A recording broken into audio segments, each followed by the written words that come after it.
Here we go.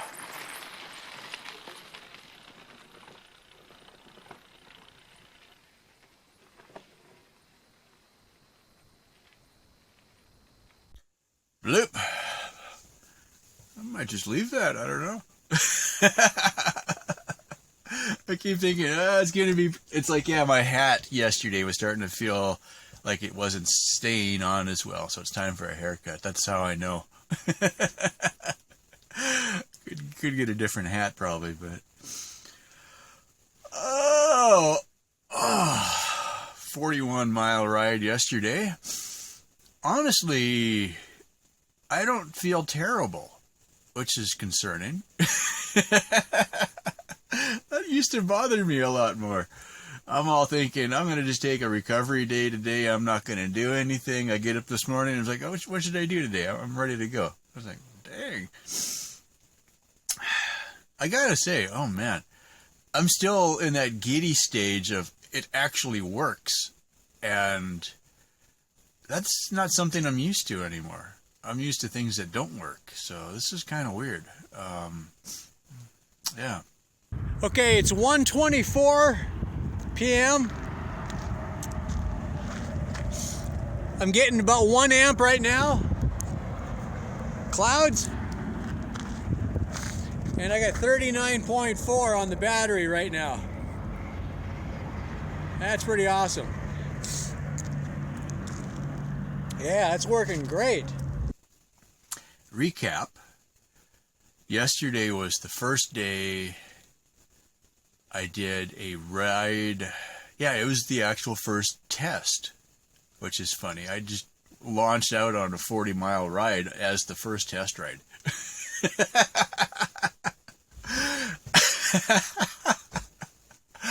That doesn't make any sense. But so I had the solar panel on the trailer. I had the solar panel charge controller. I had the bike's batteries, the electric bike, and they were all integrated. Anytime the sun hit the panel, I got a little bit of a charge. Yesterday was the 23rd, so 2 days after the shortest day, longest night, the sun is really low on the horizon. We're in Texas, so it's not like Canada, where I grew up, and this probably wouldn't work very well in Canada in the winter. This is the clever shortcut of living off grid and living with solar real time all the time. So when I'm building my electric bike with solar, I'm very much aware of tilting the panels. The problem was the very first time I tested, I didn't even have the panel on. I just had the piece of plywood that's underneath the panel for support. And so I set that up on the trailer. I spent a couple days trying to, make a fairly rigid mechanism that could tilt the panels. And just getting things set up, it happened to be a windy day. And I could just feel it rocking around. And I'm like, oh, I am not going on a 5,000, 10,000 mile ride with that. It would just be a complete circus the whole time. Yes, you would have more power, but the mental strain of being in the wind constantly with something that was bouncing you around, it's just not worth it. Not to me, because I live with this kind of wind. Okay, I knew this, but I kind of forgot. I'm about a month away from my 2-year anniversary from when I quit working, right? Yeah, it's not that I retired, because retired would assume that you have your situation figured out enough to where you can survive.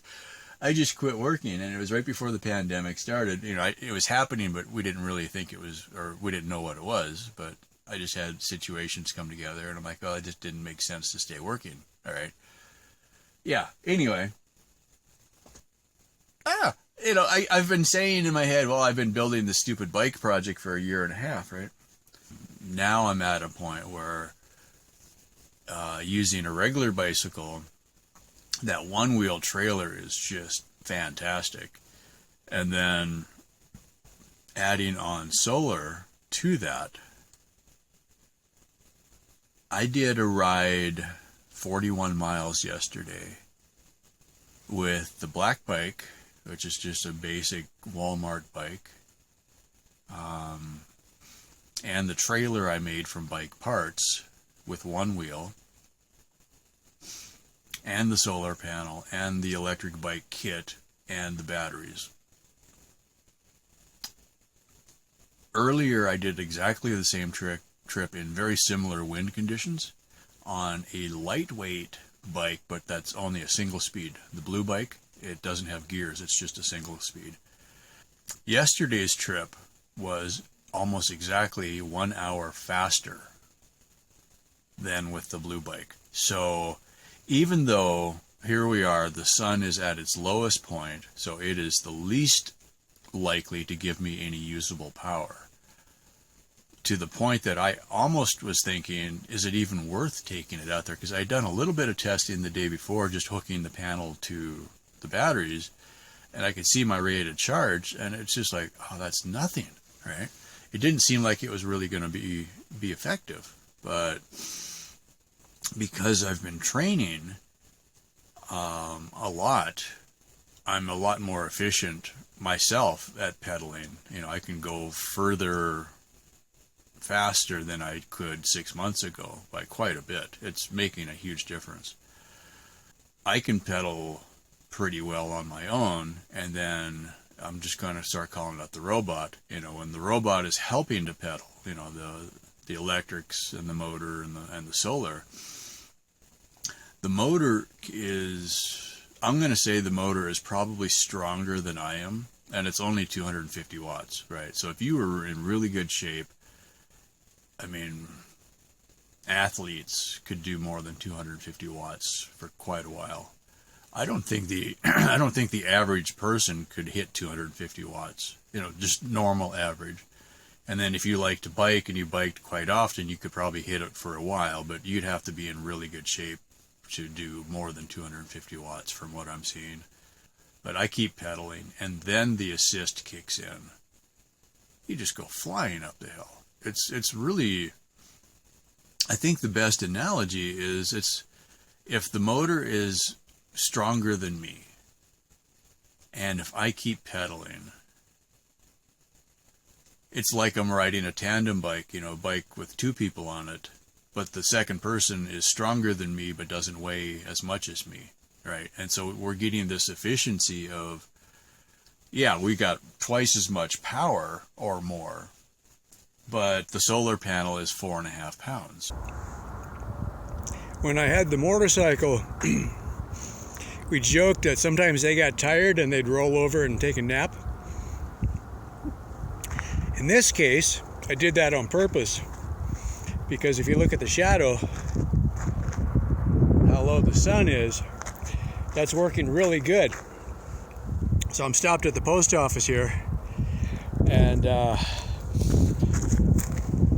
got 39.8, 39.7, 39.8 again, right? That's just about fully charged. So it's downhill going home. We should be good to go.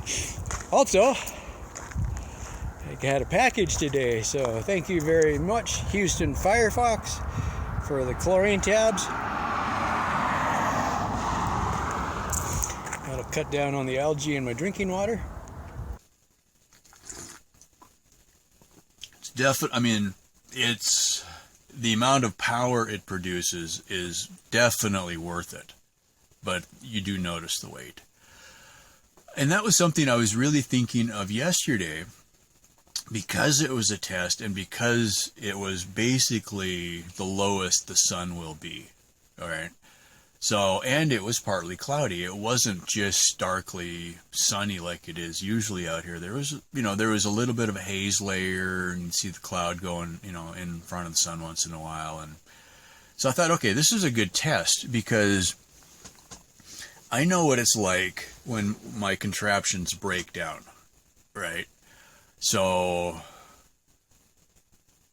you know, the blue bike electric trike, when it quit working, I was about 2 miles from home, and I'm like, well, okay, I just had that dog leash, the turtle leash on it. So I disconnected the chains. I took the chains off, just popped the master links, and so that the wheels didn't drag against the motors. And I just walked in front and pulled the thing home. All right. And I think I had packages on there at the same time, so that actually worked out okay. It's like it was a decently easy to pull cart, but I was pulling because I couldn't even pedal because that also broke, right? Yeah, it was cobbled together, I don't have the best tools and I'm not the best welder. All right, so it wasn't very well built maybe, but what I remembered was, okay, all of the weight of the batteries and the motor, and that had motorcycle wheels, it all worked against me when it quit working. When it was working, it supported itself, right? But when it quit working, it was hard, right? I was cruising along, coming back. It's a gentle downhill, not very steep, and I had a tailwind, and I could hear something rattling or something. One of the brackets was coming loose a little bit, so I wanted to stop and take a look at it, see how bad it was. So I just stopped pedaling. When you stop pedaling, the pedal assist automatically stops. So I just figured I'll coast to a stop. I mean, there's no reason to slam on the brakes. I was going close to 20 miles an hour, I think, then. Tailwind and a little bit downhill, and I was pedaling. So I had a good roll going, and I coasted. And I coasted, and I coasted, and I remember just laughing. I'm like, this is the dream. I mean, this thing rolls so good. It was the bike and the trailer and the solar panel, and it was just cruising down the road. I'm like, man, some of the other ones I built, they didn't coast. If you stop pedaling, it rolled to a stop pretty quickly. Plus, I'm used to gravel, which slows you down considerably faster. So get out on the paved road. Yeah, that was the dream. I was like, I just remember this moment. This is great, This thing just rolled. So this is when I got excited. I mean, the fact that it worked at all, I was pretty happy. But the roll-in resistance is so low, and I had a decent load. I wasn't just the trailer. I had thrown a tote full of tools. I had water and snacks and a couple spare tire tubes, and so not quite the full load of what I'll go camping with, but there was something back there. You could tell there was something back there. So, and the numbers I wrote down, I was an hour faster. So I went from, where's the numbers? 4 hours and 35 minutes down to 3 hours and 39 minutes. Yeah, I knocked a whole hour off a 4.5 hour ride. That's a pretty good improvement. I was like, yeah, that's pretty good, pretty good jump. So yes, the electrics definitely worked. Yes, the solar, even at its lowest point, was constantly recharging the battery. Even when I got home about 3:30 and I was parked really not in good sun, I could still see it coming up a little bit. The fun thing is what I'm doing, other people are doing. This isn't new, right? There have been a lot of people who have gone on extended bike trips. When I worked at the Fort Hancock Post Office, we were right on Highway 20, which is not Interstate 20, but there's Texas Highway 20. It runs right along the border. Several times a week, at least, we'd have somebody ride past on a bicycle, and if I happened to be there at the window, I'd see them go by, or sometimes they'd stop in and send a postcard to their friends, right? I've always been fascinated with the idea of jumping on my bike and riding across the country. When I was in high school, one of my teachers had rode across Canada, because we were in Canada, and he talked about that. I'm like, oh, I want to go do that. I think we're close that the technology, we could take a lot of cars off the road. There's products like, for instance, one in England, and this is the thing, Europe is so far ahead of us in the mindset. Their cities are smaller. I mean, their cities are huge, but it seems like people don't live 150 miles from where they work, right?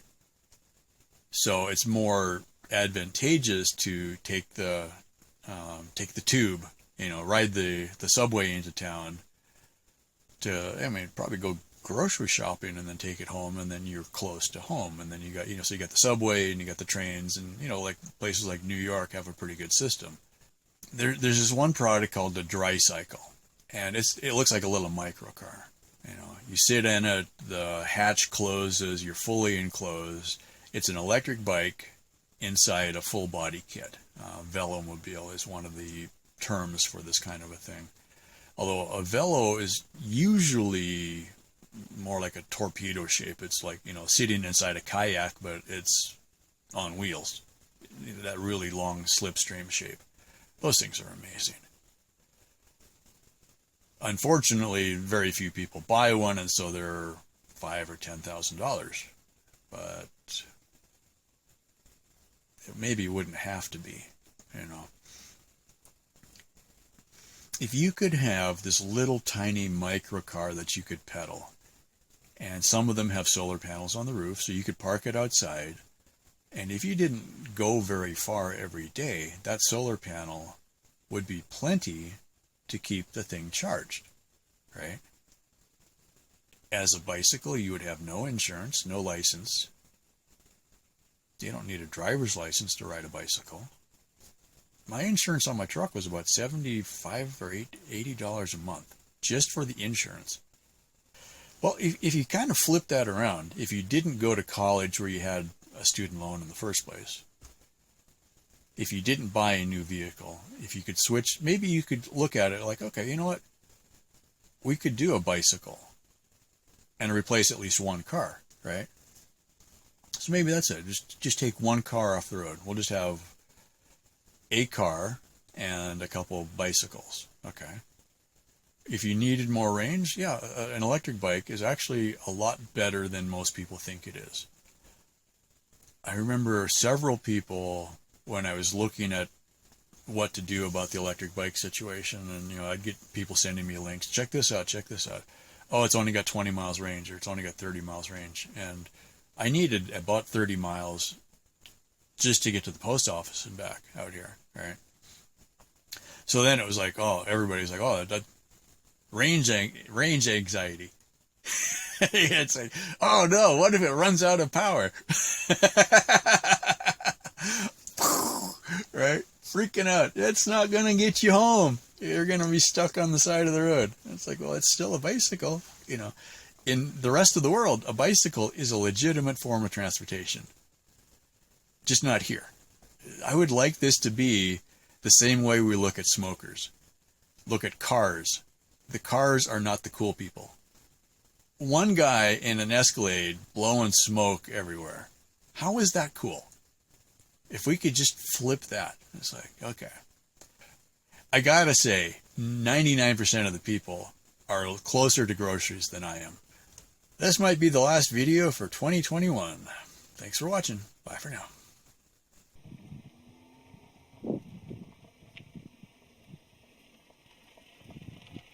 Okay, this is my new favorite thing, by far.